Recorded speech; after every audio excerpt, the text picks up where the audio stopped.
қандай аяттар бар дейді.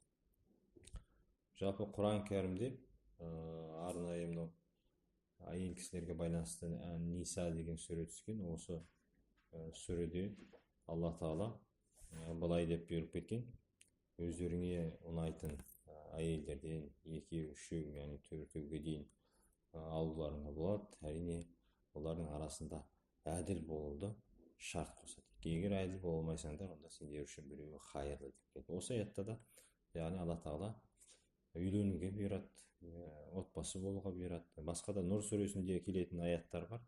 Іштеріндегі уанкихул айяма минкум деп келеді. Іштеріндегі бойдақ болғандарды үйлендіріңдер. Яғни ата-анасы болса, туыс туғаны болса, бойдақ жүргенде үйлендіру. Тіпті жаңағы құлдар мен күңдер болса, яғни кезіндегі құлдық жүйе кезінде, оларды да үйлендіру. Олар кедеймін деп үйленуден, отбасы одан қорықпасын. Алла Тағала өзінің молшылығымен оларды яғни ырзық несібесін береді деген аяттар бар. Басқа да аяттар бар. Алла Тағала сендер тыныштық табуларың үшін, яғни бір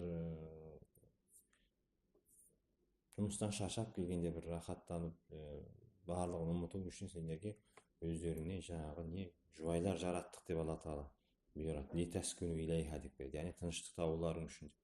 Сондықтан бұл жалпы үйленуге байланысты осындай үгіттеген көптеген аяттар бар. Пайғамбар саллаллаху алейхи вассалам хадистері де бар. Үйленіңіздер, көбейіңіздер, ақыретте басқа үмметтің алдында сендердің көптіктерімен мақтанамын деп.